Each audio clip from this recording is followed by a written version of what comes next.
All right, I think we're doing it. I think we're live. Hello, everybody. Sorry I jumped on a little bit sooner just because I wanted to make sure everything would look good, and then I accidentally started the live instead of just looking. But we're fine. Hello, Rachel. How's it going? All right, everybody. I'm Ben, also known as Doc Schmidt. I'm a GI doctor that is based out of St. Louis. And as you might have seen from the title, it is, well, it's not snowing in St. Louis, but there's a lot of snow outside. I'm a little scared to open the window because I think it'll be too bright to do anything. But yeah, we got like 10 to 12 inches of snow, which is like a huge amount of snow for the St. Louis area. I'm gonna rotate this. You can see my little weird shelf there. I think this will be a better place for me to be, so the windows aren't blocking me out. Hello, everybody. Look at all these people. Hello from Minnesota. We got hello from HG. Thank you for saying hello. Hope you're all doing well. Haven't done a live in a long time, so I thought I would. Thank you. That trophy is from a video contest that I won before I even was Doc Schmidt. Hello, Tara. Welcome from Toronto. I'm glad I interrupted your histo lecture. Histo was always my least favorite. Hello from Germany. Vigate S. Ihnen. Hello from Netherlands. I have family in the Netherlands. Yeah, so you might recognize my prop back there, the specimen cup from a video I posted yesterday that's supposed to be ascites or abdominal fluid. Hello from South Africa. Hello from England. Look at that. We've got people from all over the place. Am I an actual doctor or is my first name Doctor? I am an actual doctor. My first name is Ben. Thank you very much. But yes, I'm a real person. So I just thought I would get on here and say hello to everybody. Iran, hello. Denmark, hello. India. Man, we have like at least 20 countries, I feel like, that I've seen. Aarhus, Denmark, Aarhus, Romania. Holy cow.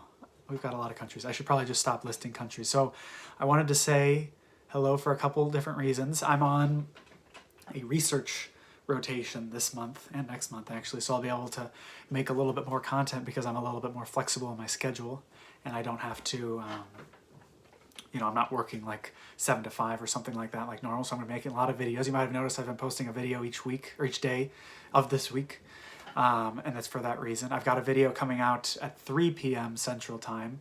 Hello, Charles Little Child. Thank you for joining. He's one of my members of the channel, which is kind of fun, which is different than subscribers. I'm still learning all these little technicalities of YouTube. But anyway, about an hour from now, I have a new video coming out that I'll talk about in a little bit. You want Doc Schmidt merch? People have brought that up to me before. I don't know, like, what merch would I do? I don't know, like, what would it say? I guess I could just say Doc Schmidt on it. But I feel like it needs some additional twist, or otherwise it'll just be, disappointing. I don't know. If you have any thoughts, let me know about that. But anyway, I keep getting sidetracked. Sorry. In an hour, I'm going to have a new video posted. It's called Doctors Love Excuses. It's technically, if you can't wait, it's already up on TikTok and on Instagram. But it's going to go on YouTube in an hour at 3 p.m. Central Time. It's a fun one. It's a very relatable one. So stay tuned for that, and it'll be fun. But in the meantime, I thought we would talk about other video plans that I have for the future. Doc Schmidt masks. That's a good idea. Scrubs with my face on it. That would be funny. I'll think about that. If anyone knows how to do that, let me know. My internet is stopping intermittently. Are you sure it's not your internet, Hans? Is anyone else having trouble seeing me? Hopefully not. But yeah, so a couple more videos that I have planned. I don't know if any of you saw the low sodium video that I posted about a week ago. It went really viral. It did very well. But the problem was a lot of people misunderstood the reason, or the joke rather, behind the video. So I'm making a video explaining why my video was supposed to be funny, which is, I acknowledge that's kind of a silly thing to do. But it's going to be educational as well, because the joke, you need to understand how sodium treatments work in the body. People thought I was just saying that doctors don't care about patients and try to run up patients' bills, which is not actually what the joke was. So I'm going to explain that a little bit in a video.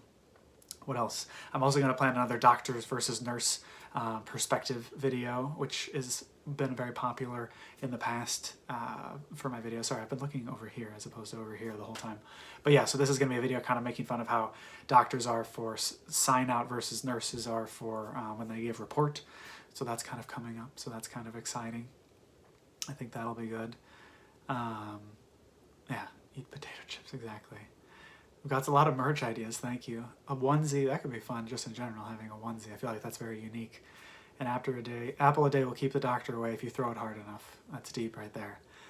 Thank you. Never missed a single video. I appreciate that. You're very kind for watching all my stuff. But anyway, I'm getting distracted here. So, what was I going to talk about? So I was going to talk a little bit about things that I've... my plan is to talk about some interesting cases that I've seen, answer some questions from you guys in between that, and then do some wig stuff at the end, show you some wigs if you're curious about that. Rachel asked a question. The other thing, Rachel reminded me, if you're interested, you can become a member of my channel. There should be a link in the description of this live, or you can just go to my channel and it's a blue live button. Rachel is a member, and you can tell she is because she has a little icon next to her name.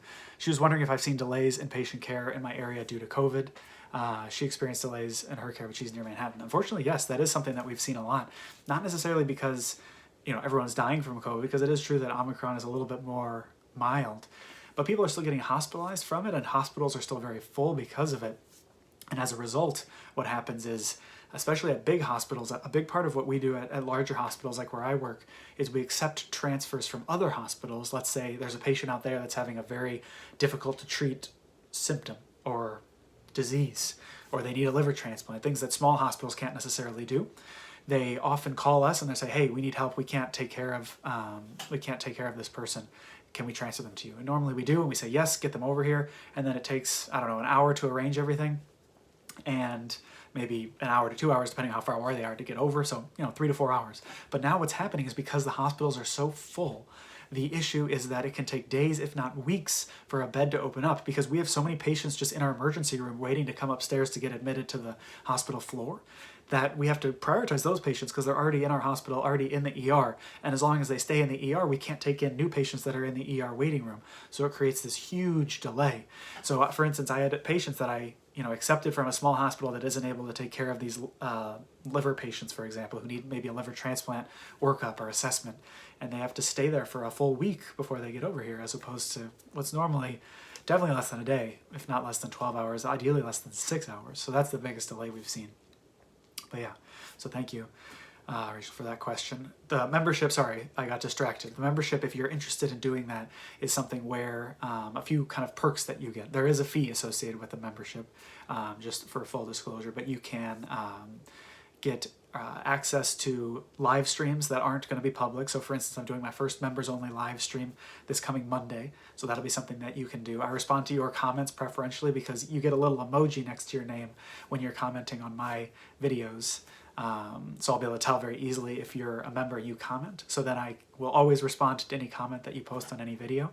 And then you can get little emojis that you can comment on here. Rachel, you can maybe show, thank you Rachel for saying that, but you can comment little emojis that I created, which are just little squares of my face, which is fun. Who doesn't want to post a square of my face on a video or in a live? Those are the main benefits. I'm trying to get it so that I can, the Monday live stream, I don't know for sure, but I think it's going to be 3 p.m. Central Time in the United States is what I'm leaning towards right now. But if enough members say that's a bad time for them, I might do it a different time. Thank you, Charlie, for showing what the emojis look like. You can see in the chat. That's what you could have if you join. But anyway, I'm getting distracted. I wanted to talk about some interesting cases. Could I talk about books about medicine? The Man Who Mistook His Wife for a Hat is a book about medicine that got me really interested in neurology. I read that when I was in high school. It's a lot of really unique, interesting neurology cases about patients that have different brain injuries and they see the world differently as a result. So that's one that I would recommend. But anyway, I was going to talk about some interesting cases. I spent the last month on the liver service at my hospital. So one thing I wanted to bring up is something called a TIPS, which is a pretty cool procedure that we can do. You may or may not be familiar with cirrhosis, which is scarring of the liver essentially that can happen with usually years and years of liver damage, which can be from alcohol, it can be from specific diseases like rare things like hemochromatosis or alpha-1 antitrypsin or Wilson disease, for example.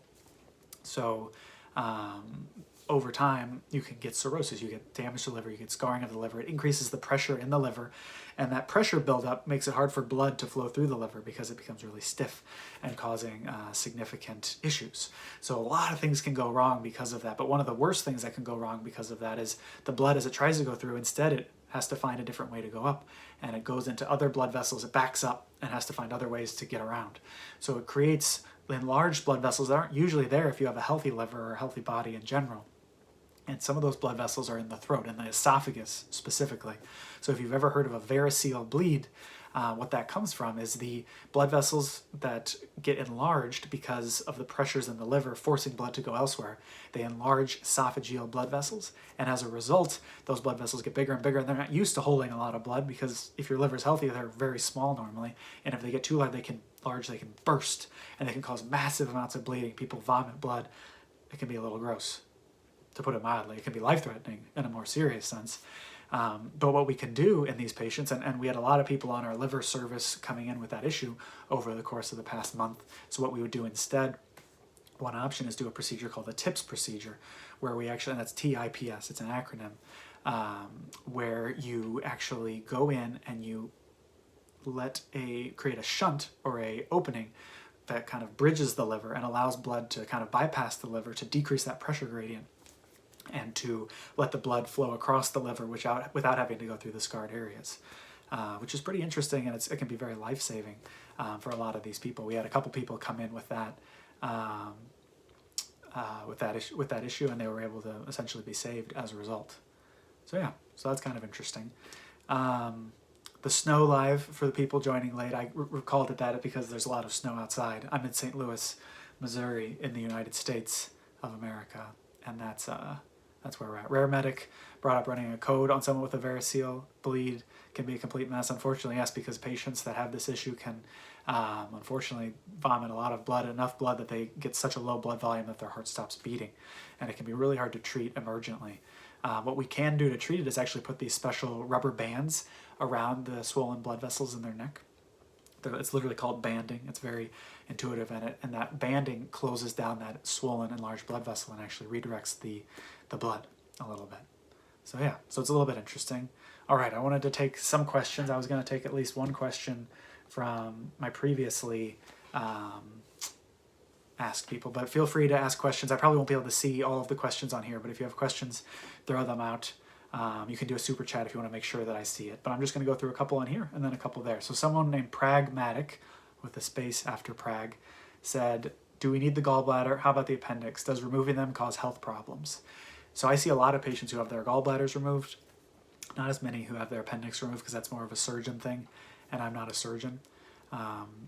Omer, yes, it is due to increased hydrostatic pressure that you get fluid from the liver, but not necessarily the blood per se. But you do have hydrostatic pressure increase in your liver. But anyway, when you have your gallbladder removed, the gallbladder, what does it do? It holds bile. Bile is made in the liver, so you don't need the gallbladder necessarily to...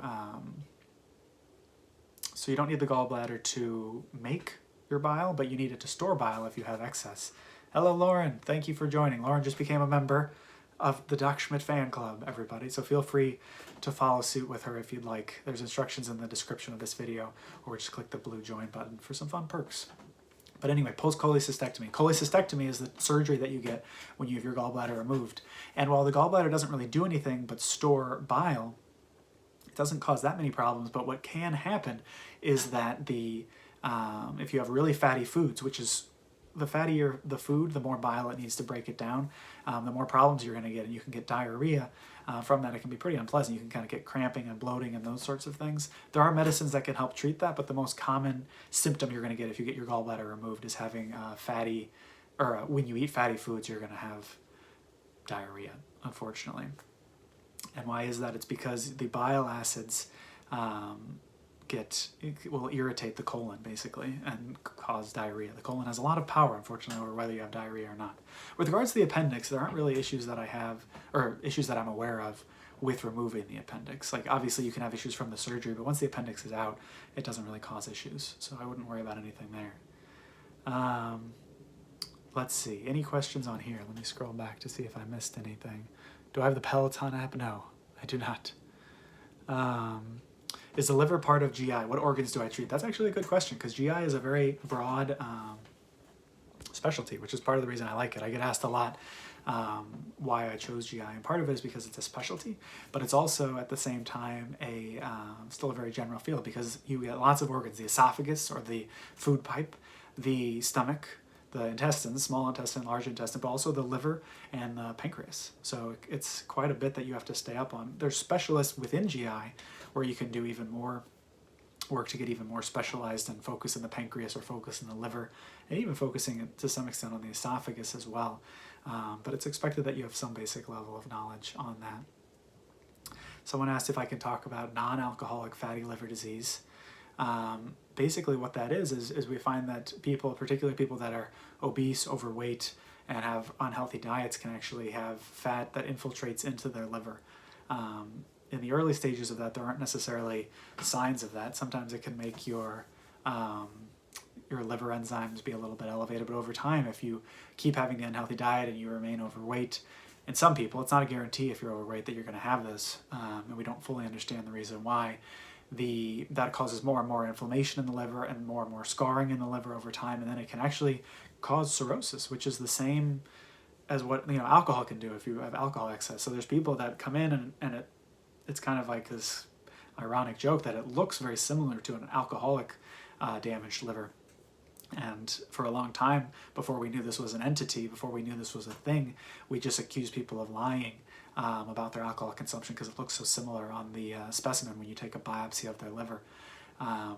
But yeah, it can cause cirrhosis, and it can cause just as many problems. There aren't really treatments for it other than working on losing weight and eating a healthier diet. And it can cause your spleen to enlarge. Usually it's only if you have cirrhosis that you're going to have the spleen enlarge. Charlie asked a question here. If someone has esophageal atresia, oh boy, how would a GI doctor treat them? That I'm not sure, because that's more of a pediatric issue and I only treat adults, but I would think it would be more of a surgical solution where you might need surgery to fix it. But that's definitely a little bit out of my wheelhouse. Who is my favorite football team? I don't know if you meant American football or non-American football, but of American football, my favorite team is the Rams, who used to be in St. Louis, but sadly they aren't anymore. But they're in the Super Bowl, so I'm very excited about that. A lot of people are mad at the Rams for leaving, which I was very disappointed, but I still like them, so I'm going to be rooting for them. Charlie, I'm sorry to hear that. Yeah, I'm sorry I can't be more help in terms of how we would deal with that. Jeremy, thank you for the super chat. You can see Jeremy's super chat kind of shows up a little bit bigger so I can see it. Let's see. Our gallbladder and kidney stones, hereditary. My dad and two of my, why is this fading away? And two of my uncles have been hospitalized for stones, required surgery to resolve the issue. They can be. I wouldn't worry too much about it though. Gallstones are incredibly common. Honestly, I think it's more common to have gallstones than to not have gallstones, so I wouldn't get too worried about it. And gallstones are less common to cause a problem than kidney stones would be. Kidney stones definitely can be hereditary, but there's a lot of things that could be confused from hereditary, which is like, diet or environment, that might make it more likely for someone in your family to have it and then you to have it as well. Like if your whole family eats the same kind of diet, there are certain people that are just much more prone to that, or if you're, you get dehydrated easily, then you're very likely to do that, to develop stones as well. Hello, Nursing with Professor B. Thank you for saying that. I appreciate that. I think people were asking about my gecko. I do have a gecko. Tyrone is his name. He's a crested gecko for anybody who's interested. But yeah, let me see. I feel like I should answer another question from my online questions since they wrote them down. Let's see. My favorite organ or part of the GI system. I think my favorite part of the GI system, I don't know. I think the stomach is very interesting. All the physiology behind how acid secretion works and those sorts of things. So I would say maybe that's my most interested one. That's from Amir Razek or Razek. asked that question, so thank you. The strangest case that I've ever had, which can be something that really stumped me or just I didn't understand why a patient did something. This is from CE Neblock. Oh, thank you to the person who just donated. Richard, thank you. I'll get to that in just a second, Richard, but just the question that I had here. The strangest case, I actually just made a video about it, where a patient really wanted to drink the abdominal. Well, he didn't want to in the sense that he was asking me to drink it, but he was just fantasizing about how abdominal fluid that got drained off of his belly would have tasted. And I thought it was really weird. You can see the urine cup right there behind me that I filled with beer to look like this liquid, but that was really weird. That happened a couple of weeks ago. Let me scroll back here. Richard said, how do I feel about nurse practitioners opening their own primary care practice?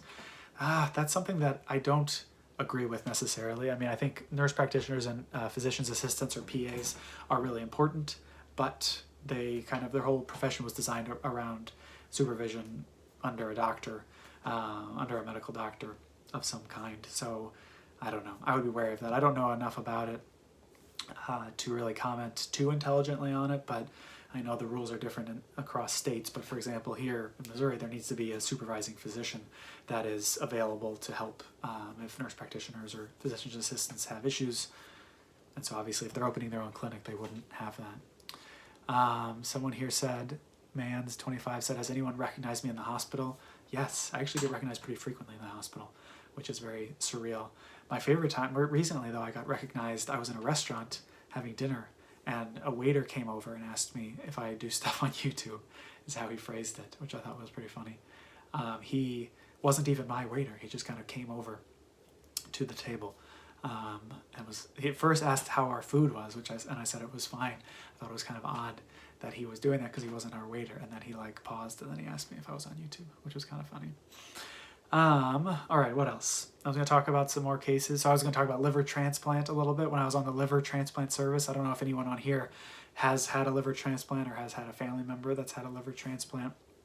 But it's a huge ordeal. It's one of the biggest surgeries you can go through, and it's a very rigorous process where, unfortunately, you actually have to be very sick to qualify for a liver transplant, because it's very difficult to get a liver transplant, because livers, for the most part, you can do live donors where taking a part of the liver can be off of a living person and giving that to someone who needs a liver. That's possible, but a lot of centers, like where I practice, they don't do that. It has to be someone who dies from something not related to their liver, and then their liver is taken shortly after they die, and again given to someone who needs one.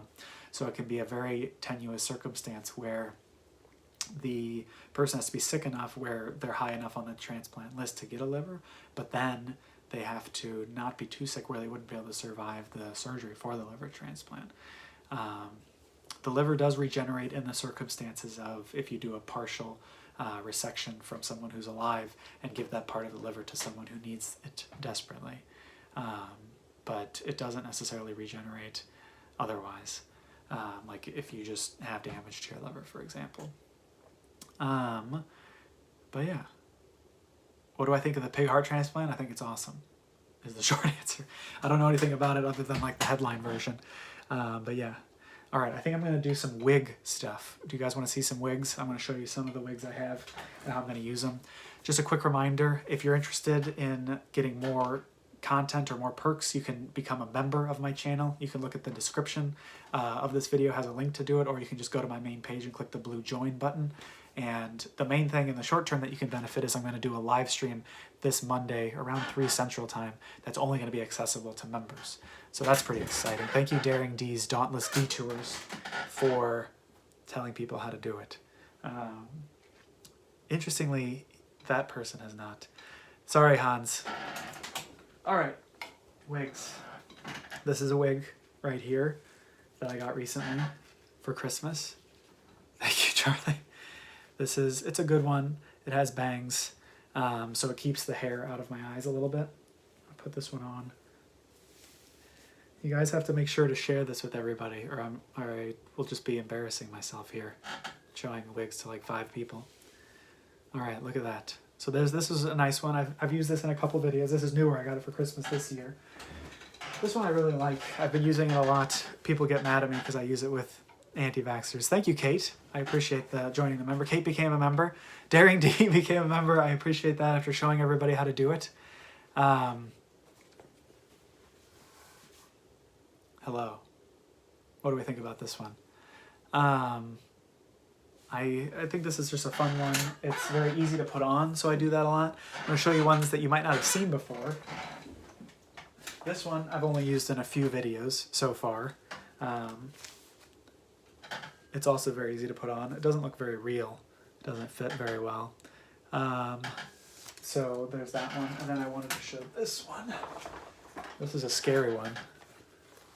It's kind of a ghoul. It's more of a mask, I guess, than a wig per se, but it has the hair to go with it. This is very scary. I've used it in one video. I don't know, does anyone on here know which video that I've used that in? For like, I don't know, extra credit? It's very possible you haven't seen it. That video is probably a year old, I would say, at least. But I'm gonna give you guys a second to try to guess. That's for the grumpy bitch. Exactly. Let's see. I'm curious if anyone's gonna know the video that was from. Anyone know what the ghoul was from? Yeah, maybe I should use that for the anti-maskers. Anti-vaxxers and anti-maskers. What if you had to wear that as your mask everywhere you went? If anyone's curious, this is how do I have these masks, or how have I had them? So the mask I did already have. I don't know where I got that originally. Yes, Charlie, it was from going down into the lab. It was the basement, going down to the basement lab where the scary things were. So good job, Charlie. You got an A+ for this live stream. Here's one more. I don't know if this is even on correctly. This is kind of a classic Karen wig. All of these wigs, fun fact, I did not buy myself. They were all gifts from either people I work with, family members, my mother-in-law, and mother as well, have given me a few wigs, and yeah. So I've been very lucky, and a couple of random fans have like sent me small Venmo amounts to make some wigs. So yeah, that's pretty much everything I wanted to talk about. What was my inspiration when I started making videos? I made videos when I was younger.